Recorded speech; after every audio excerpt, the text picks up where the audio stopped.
Okay. That go. Okay.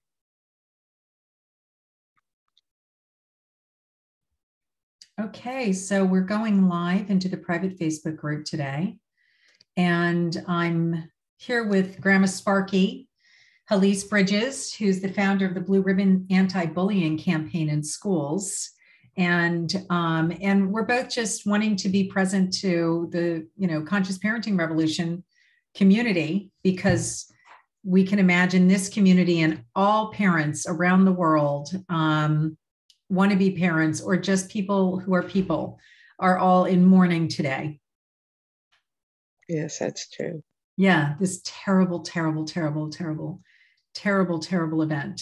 that has just left us heartbroken. And I don't know, but I'm guessing everybody is holding their kids close, and just the little stuff just floats away. And, it's nothing that even bothers us in the event of such a mass shooting and suicide, or I think he was shot as well. I was reading in the newspaper today that he had been severely bullied and made fun of a lot for his clothes and his poverty.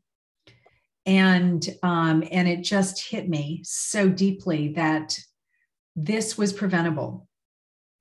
This was preventable, that we need to get to the front side of the mental health crisis in schools and communities.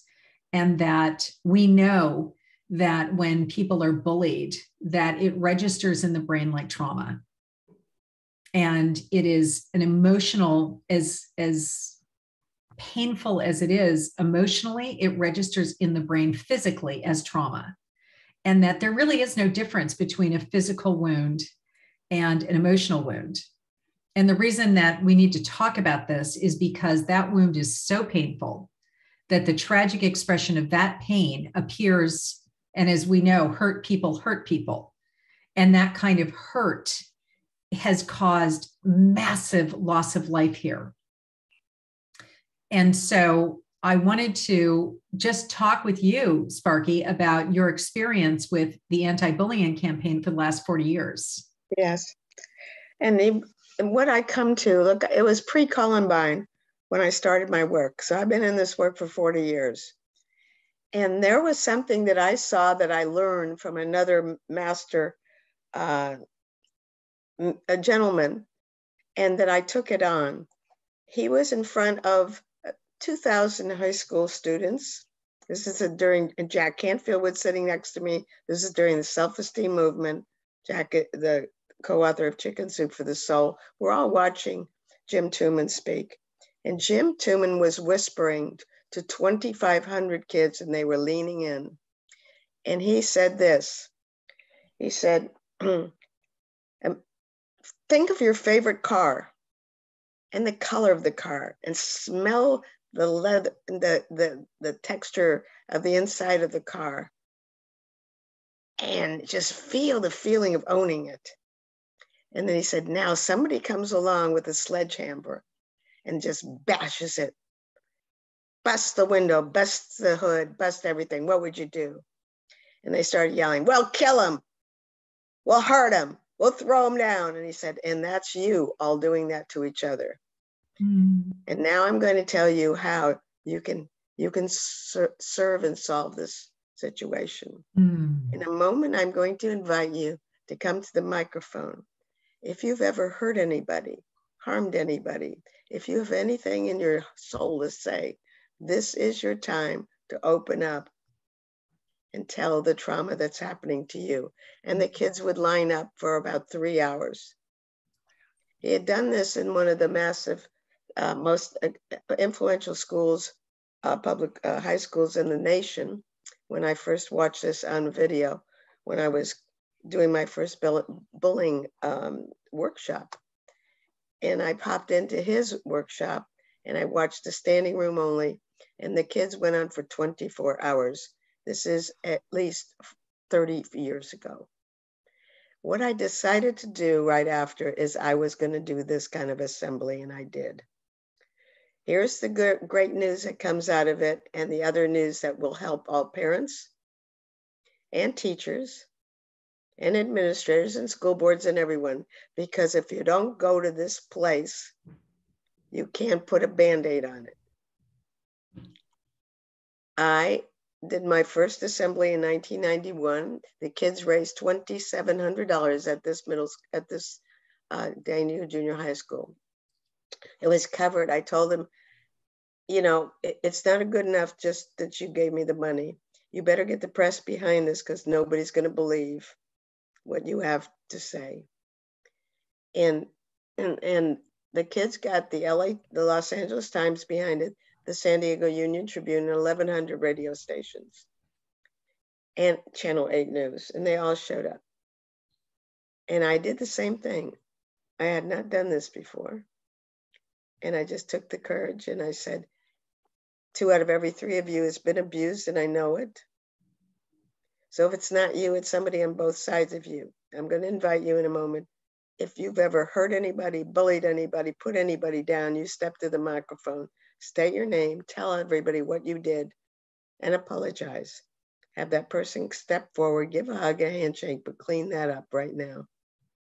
If you have been abused and you've been harmed, you stand up and share what happened. And 300 kids lined up, one after the other after the other. I'm going to share 2 short stories, may I? Yeah, please do. Okay. The first story, this was covered in the LA Times. The boy's name was Todd. And Todd said this. He said, everybody thinks I'm a cut up. I tell jokes in class. And he said, but I'm not a cut up. And then he doubles over and starts sobbing and uncontrollably, and then turns his back to the audience. I put my hand on his shoulder and still remained connected to the audience. And I said, in a moment, Todd's going to turn around and finish what he has to say. I'll be right with him. Todd turns around. I whispered in his ear, you keep talking, you keep breathing, I'm here with you. And he said, but my girlfriend died last year. And I didn't know that she had committed suicide because she had been bullied. I didn't know that, except that 24 kids ran up from the audience and circled around him and in tears. One by one, they came up and they told the real stories. And the second one is Amanda Marie Masters, who you have met, was 12 and a half years old. She is now in her 40s. Her 3 children have gone through our training programs. And her daughter is leading the first city in the world, Blue Ribbon City in the world, so that 50,000 people in the community know how to love each other and how to talk, but it's youth-led. And she got up and she said, I broke my pelvis from a skating fall. And kids all of you have been making fun of me and laughing at me, and I didn't want to be in school. I was so hurt and devastated. And that's all. And I didn't know anything about Amanda until years later when we met and she saw a blue ribbon that I do. And she goes, wait a second. I'm in tears watching this podcast that my friend did, that you're wearing something about that blue ribbon. What's going on? And she said, it's my friend Hilary Bridges, Grandma Sparky. Why don't you go meet her? She's not that far from you. And she sits down with me and tells me, and she said, and we're talking like girlfriends. And I said, oh, and by the way, one of the things I do is this anti-bullying assembly. And she said, oh my God, I was 12 and a half years old when I was in it. I didn't remember you, but I remember the ribbon you gave me at the end when I told everybody how hurt I was.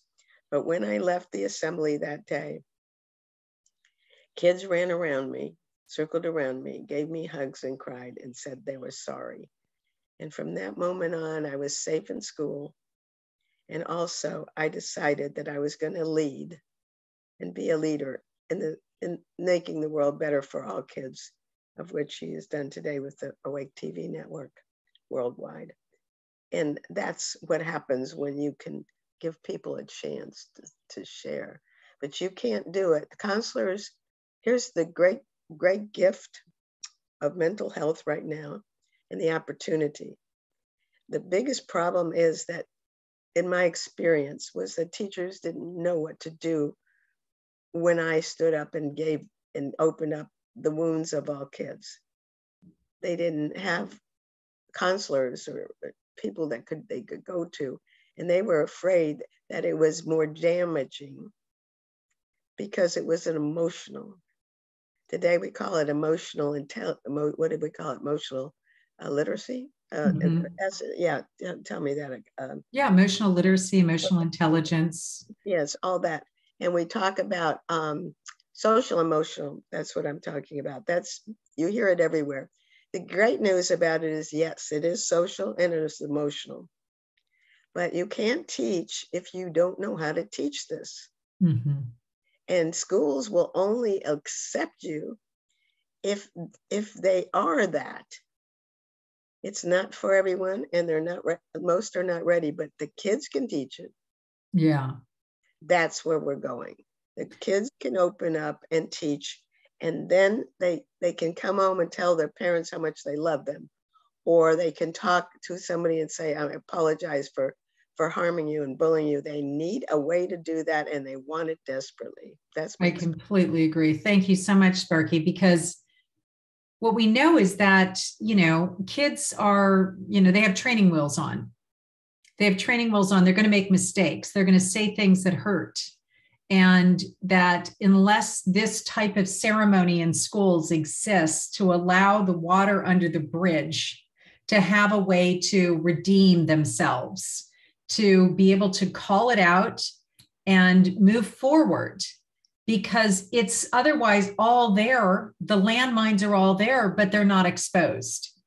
And yes. Today, what I was noticing when I was looking at the footage, and I was so deeply touched by this profound loss, I just kept saying, but we have ways to be able to prevent this. And, I talk about getting to the front side of your parenting. We're also talking about getting to the front side of all types of situations, institutional as well as the family institution, the schools, et cetera. And we know that this deep woundedness in the shooters, if it is unaddressed, becomes the tragic expression of their unmet needs. Yes. And people who have nothing to do with it, the innocence is being destroyed and harmed. And we don't have to have it that way. So, I guess this is the best we can do in the wake of any tragedy is, oh my God, let's move forward in a way in which lives are saved, because we have early identification programs and we have intervention programs and we have ways to support that one who is so hurt that they're flailing and hitting and mad and don't have the skills to regulate their emotions and don't have the skills to be able to assertively assert how they're feeling. I was on the call today with a client. I think she's 11, and her little brother, who's probably 9, has been annoying her a lot, and she's mad about it.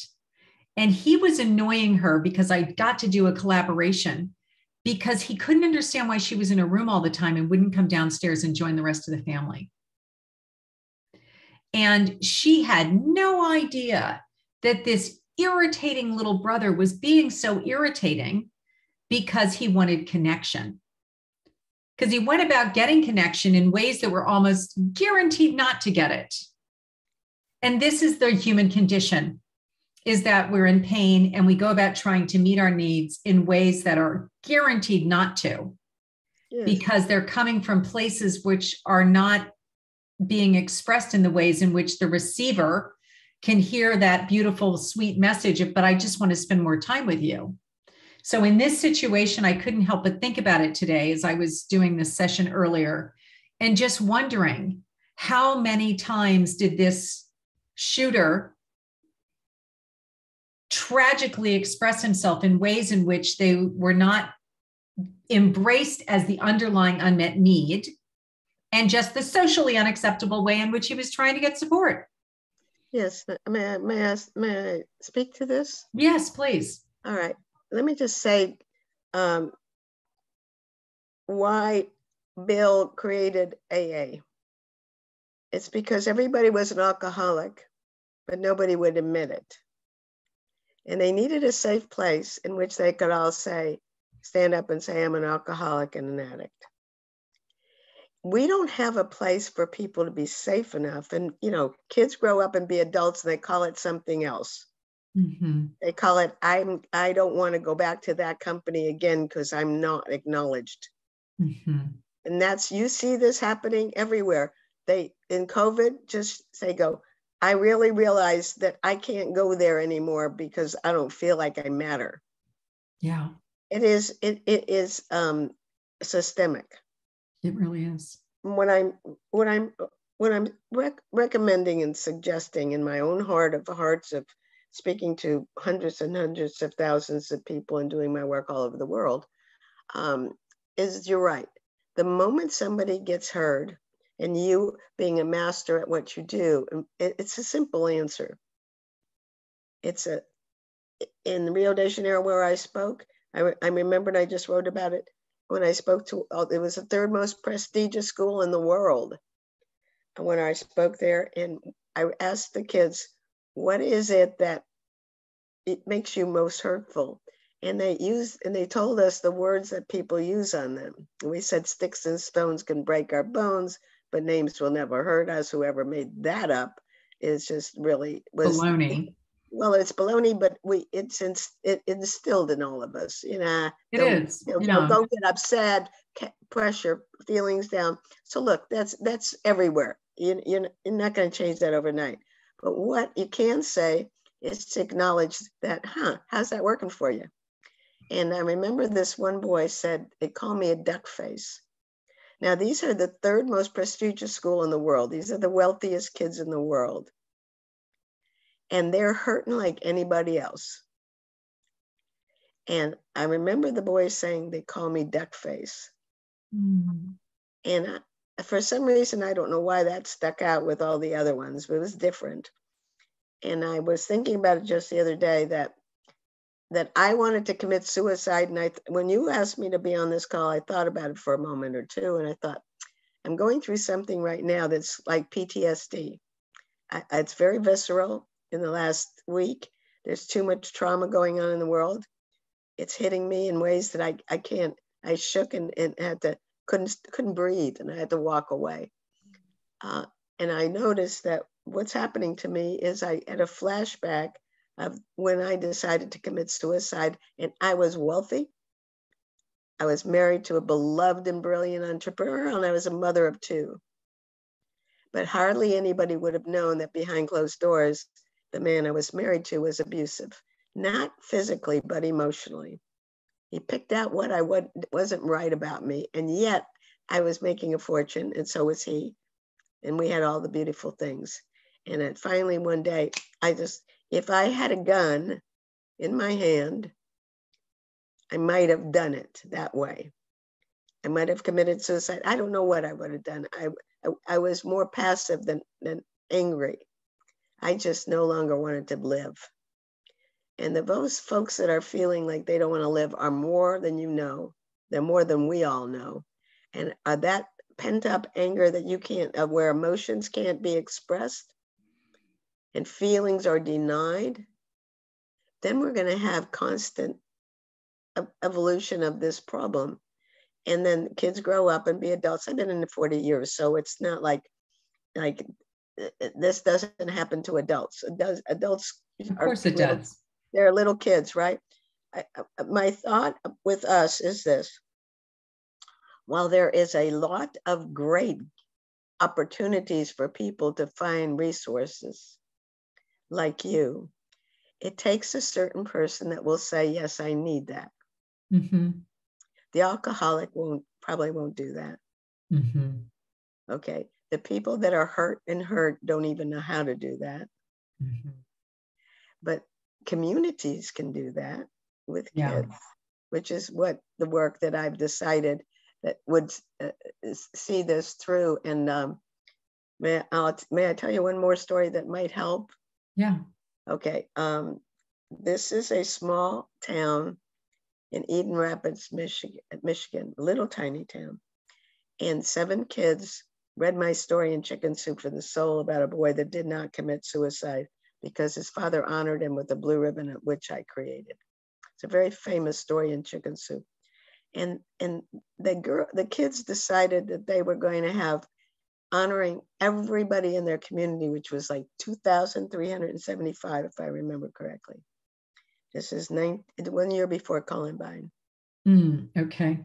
Okay. And all of the kids gathered, this team of kids was about 6 or 7, created this. They went to their superintendent. They got ribbons. They started honoring people. And it got so contagious that everybody wanted a ribbon.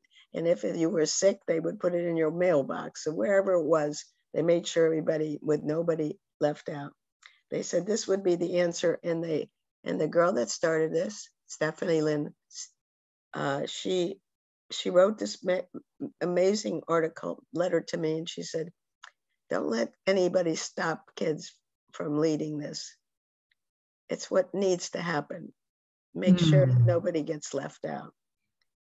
And I held that letter to this day, realizing that 1 year later, if that had happened, if that might have solved the problem of COVID, that kids needed a place, but not every school will do it.